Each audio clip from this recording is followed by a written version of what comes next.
नमस्कार। एक बार फिर से आप सभी का बहुत बहुत स्वागत है परीक्षा वर्ल्ड के इस यूट्यूब चैनल में। दोस्तों, पीईटी 2023 की परीक्षा के लिए हिस्ट्री के इम्पॉर्टेंट टॉपिक्स की जो हम क्लास चला रहे हैं आपके सिलेबस के अकॉर्डिंग, उसमें आज हम पढ़ने वाले हैं गुप्त वंश के बारे में। गुप्त वंश में मेनली आपके सिलेबस में मेंशन है कि समुद्रगुप्त और चंद्रगुप्त द्वितीय के बारे में आपको पढ़ना है। तो इन दो शासकों से रिलेटेड जो भी इम्पॉर्टेंट की पॉइंट बन सकते हैं, जो भी फैक्ट्स बन सकते हैं, उनको सबसे पहले हम डिस्कस करेंगे। फिर लास्ट में हम इसी टॉपिक से जुड़े इम्पॉर्टेंट एमसीक्यूज़ को भी कवर कर लेंगे इसी वीडियो में, जिससे आज आपका ये जो टॉपिक है पूरी तरह से कंप्लीट हो जाएगा। तो इस वीडियो को आप बिल्कुल लास्ट तक ध्यान से ज़रूर देखिएगा। यह आपकी पीईटी 2023 की परीक्षा के लिए बहुत ही इम्पॉर्टेंट वीडियो होने वाला है। तो सबसे पहले हम बात करेंगे गुप्त वंश के बारे में, कुछ बेसिक फैक्ट्स के। तो यहाँ पे आप देख पा रहे हैं, गुप्त जो है संभवतः वैश्य माने जाते हैं तथा कुषाणों के ये सामंत थे। तो ये फैक्ट भी आप याद रखिएगा, गुप्त जो है संभवतः वैश्य थे तथा कुषाणों के ये सामंत रहे थे। समुद्रगुप्त के प्रयाग प्रशस्ति अभिलेख में गुप्तों के आरंभिक पूर्वजों के रूप में श्रीगुप्त और घटोत्कच का विवरण हमको देखने को मिलता है। तो ये फैक्ट आप याद रखिएगा। जो प्रयाग प्रशस्ति अभिलेख है, ये किसका अभिलेख है? तो यह समुद्रगुप्त का अभिलेख है। और इसी अभिलेख में गुप्त वंश के जो आरंभिक पूर्वज हैं, जैसे श्रीगुप्त हो गए और घटोत्कच हो गए, इनके बारे में जानकारी हमको मिलती है। इसके बाद इस राजवंश का पहला प्रसिद्ध शासक कौन था? तो चंद्रगुप्त प्रथम था। ये फैक्ट आप याद रखिएगा। गुप्त वंश का प्रथम जो शासक था, मतलब पहला प्रसिद्ध शासक, इसकी स्थापना तो श्रीगुप्त के द्वारा की गई थी। आप याद रखिएगा, इस वंश की स्थापना जो है श्रीगुप्त के द्वारा की गई थी, परंतु इस राजवंश का जो पहला प्रसिद्ध शासक था वह चंद्रगुप्त प्रथम था। तो ये फैक्ट आप याद रखिएगा, इंपॉर्टेंट है। अगर शासक मतलब इसकी स्थापना के बारे में आपसे पूछ लिया जाए कि गुप्त वंश की स्थापना किसके द्वारा की गई थी, तो श्रीगुप्त आपका राइट आंसर हो जाएगा। जो आपका चंद्रगुप्त प्रथम था, इसने जो है लिच्छवी राजकुमारी कुमार देवी से विवाह किया था। तो ये फैक्ट भी आप याद रखिएगा। चंद्रगुप्त प्रथम लगभग 320 ईस्वी में गद्दी पर बैठा था।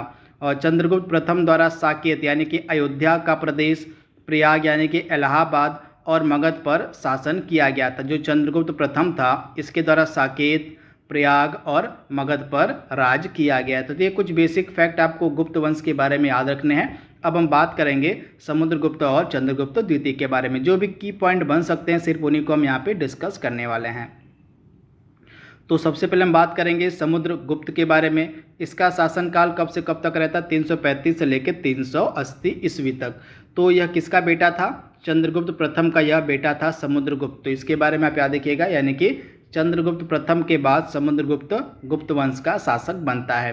प्रयाग प्रशस्ति अभिलेख से समुद्रगुप्त के बारे में हमें जानकारी मिलती है। मैंने आपको पहले ही बताया था कि जो प्रयाग प्रशस्ति अभिलेख है, इसका संबंध किस शासक से है? तो समुद्रगुप्त से है। ये फैक्ट आपको याद रखना है। हरिसेन द्वारा रचित प्रयाग प्रशस्ति से समुद्रगुप्त के विजय अभियान का पता चलता है। तो इसके बारे में भी आप याद रखिएगा।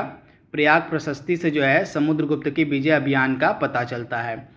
और समुद्रगुप्त ने सर्वराजोछेता की उपाधि धारण की थी। इंपॉर्टेंट है, अगर आपसे एग्जाम में पूछ ले पीटी की परीक्षा में कि किस शासक के द्वारा सर्वराजोछेता की उपाधि धारण की गई थी, तो राइट आंसर आपका क्या हो जाएगा? समुद्रगुप्त। इसके द्वारा जो है अश्वमेघ यज्ञ भी करवाया गया था। समुद्रगुप्त के द्वारा अश्वमेघ यज्ञ भी करवाया गया था। समुद्रगुप्त को जो है भारत का नेपोलियन भी कहा जाता है। ये प्रश्न बार बार लगातार सभी प्रकार की परीक्षाओं में पूछा गया है कि भारत का नेपोलियन हम किस शासक को कहते हैं? तो समुद्रगुप्त को कहते हैं। तो ये सारे की पॉइंट आपको याद रखने हैं समुद्रगुप्त से रिलेटेड। केवल हम उन्हीं बिंदुओं पर फोकस कर रहे हैं जो आपके पीईटी की परीक्षा के लिए महत्वपूर्ण है। इसके बाद आइए बात कर लेते हैं चंद्रगुप्त द्वितीय के बारे में, जिसको हम विक्रमादित्य के नाम से भी जानते हैं। तो चंद्रगुप्त द्वितीय जो है समुद्रगुप्त का बेटा था, यानी कि पुत्र था। चंद्रगुप्त द्वितीय ने विक्रमादित्य और परम भागवत की उपाधि को धारण किया था। ये फैक्ट आप याद रखिएगा कि जो चंद्रगुप्त द्वितीय था, इसने विक्रमादित्य और परम भागवत की उपाधि को धारण किया था। चंद्रगुप्त द्वितीय ने अपनी पुत्री प्रभावती का जो विवाह है वाकाटक राजा रुद्रसेन द्वितीय से किया था। चंद्रगुप्त द्वितीय ने जो है मेहरौली के लौह स्तंभ का निर्माण करवाया था। ये काफ़ी इंपॉर्टेंट है, आपको याद रखना है कि मेहरौली का जो लौह स्तंभ था, इसका जो निर्माण है किसके द्वारा करवाया गया था? तो गुप्त शासक चंद्रगुप्त द्वितीय के द्वारा इसका निर्माण करवाया गया था। Very very important. इसके अलावा चंद्रगुप्त द्वितीय के दरबार में भी नवरत्न रहा करते थे। ये नवरत्न कौन कौन थे? आइए इनको देख लेते हैं। तो पहले थे अमर सिंह, ये संस्कृत कोशकार और कवि थे, आप याद रखिएगा। इसके अलावा दूसरे थे धन्वंतरी, ये प्रसिद्ध चिकित्सक थे। धन्वंतरी क्या थे? तो फेमस चिकित्सक थे। किसके दरबार में? जो चंद्रगुप्त द्वितीय के दरबार में। इसके बाद हरिसेन जो है कवि और लेखक थे। इसके बाद कालिदास प्रसिद्ध कवि और नाटककार थे। इसके अलावा कहा पनका, ये फेमस ज्योतिषी थे। इसके अलावा शंकु वास्तुकार थे। वराह मिहिर ये खगोलविद थे, आप याद रखिएगा। वराह मिहिर भी 9 रत्नों में थे जो चंद्रगुप्त द्वितीय के दरबार में थे, तथा वराह मिहिर कौन थे? तो खगोलविद थे। इसके अलावा वर रुचि यह व्याकरणिक और संस्कृत के ज्ञाता थे, आप याद रखिएगा। वर रुचि ये क्या थे? तो व्याकरणिक और संस्कृत के ज्ञाता थे। इसके अलावा आपके क्या हो जाएगा? वेतल भट्ट, ये क्या थे? तो ये जादूगर थे। तो ये 9 रत्न थे जिनके बारे में हमने यहाँ पे बात की है। ये किसके दरबार में थे? तो चंद्रगुप्त द्वितीय के दरबार में थे। चीनी यात्री जो फाहियान था चंद्रगुप्त द्वितीय के समय ही भारत आया हुआ था, तो ये फैक्ट भी आप याद रखिएगा। चीनी यात्री फाहियान जो है 399 ईस्वी में भारत किसके समय में आया था? तो चंद्रगुप्त द्वितीय के समय में ही आया हुआ था। तो ये सारे की पॉइंट जो मैंने आपको अभी अभी बताए हैं चंद्रगुप्त द्वितीय के बारे में, इसको आप एकदम रट लीजिएगा। इससे बाहर आपके एग्जाम में प्रश्न नहीं पूछा जाएगा। तो 2 शासकों के बारे में आपको पढ़ना था, समुद्रगुप्त और चंद्रगुप्त द्वितीय के बारे में। दोनों के बारे में हमने पढ़ लिया है। अब इनसे जुड़े आइए इंपॉर्टेंट एमसीक्यूज को सॉल्व कर लेते हैं, जिससे कि आपका यह जो टॉपिक है पूरी तरह से तैयार हो जाएगा। तो इंपॉर्टेंट एमसीक्यूज, आइए पहला प्रश्न आपकी स्क्रीन पर है। गुप्त वंश का संस्थापक कौन था? बहुत ही इंपॉर्टेंट प्रश्न है। तो मैंने आपको बताया था कि श्रीगुप्त के द्वारा जो है गुप्त वंश की स्थापना की गई थी, परंतु इस वंश का सबसे फेमस, सबसे प्रसिद्ध पहला शासक हुआ था चंद्रगुप्त प्रथम। तो ये फैक्ट भी आप याद रखिएगा। अगर गुप्त वंश का पहला प्रसिद्ध शासक आपसे पूछ लिया जाए तो राइट आंसर क्या हो जाएगा? चंद्रगुप्त प्रथम। वहीं अगर आपसे एग्जाम में पूछ ले कि गुप्त वंश की स्थापना किसके द्वारा की गई थी, तो राइट आंसर क्या हो जाएगा? श्रीगुप्त के द्वारा। गुप्त जो है किसके सामंत हुआ करते थे? तो मैंने आपको बताया था कि ये कुषाणों के सामंत थे, यानी कि ऑप्शन आपका सी यहाँ पे बिल्कुल सही हो जाएगा। अगला प्रश्न आपके स्क्रीन पर है। इतिहासकार V.A. स्मिथ ने किसकी विजयों से प्रभावित होकर उसे भारत का नेपोलियन कहकर पुकारा? इंपॉर्टेंट प्रश्न है।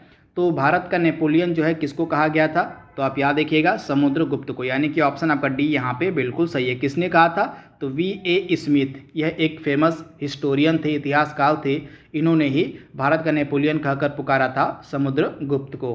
प्रयाग प्रशस्ति अभिलेख का संबंध किस गुप्त शासक से है? तो राइट आंसर क्या हो जाएगा? समुद्रगुप्त से, यानी कि जो प्रयाग प्रशस्ति अभिलेख है इसका संबंध किससे हो जाएगा? समुद्रगुप्त से हो जाएगा। अगला प्रश्न आपके स्क्रीन पर है। गुप्त शासकों का सरकारी मतलब दरबारी भाषा क्या थी? तो आप याद रखिएगा गुप्त शासकों की जो दरबारी भाषा थी वह संस्कृत थी, यानी कि ऑप्शन आपका डी यहाँ पे बिल्कुल सही हो जाएगा, संस्कृत। कुछ विद्वानों के अनुसार कवि कालिदास किसके राजकवि थे?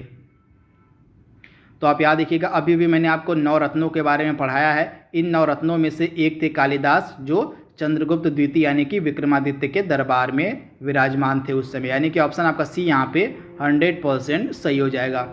अगला प्रश्न आपके स्क्रीन पर है। फाहियान कहाँ का निवासी था?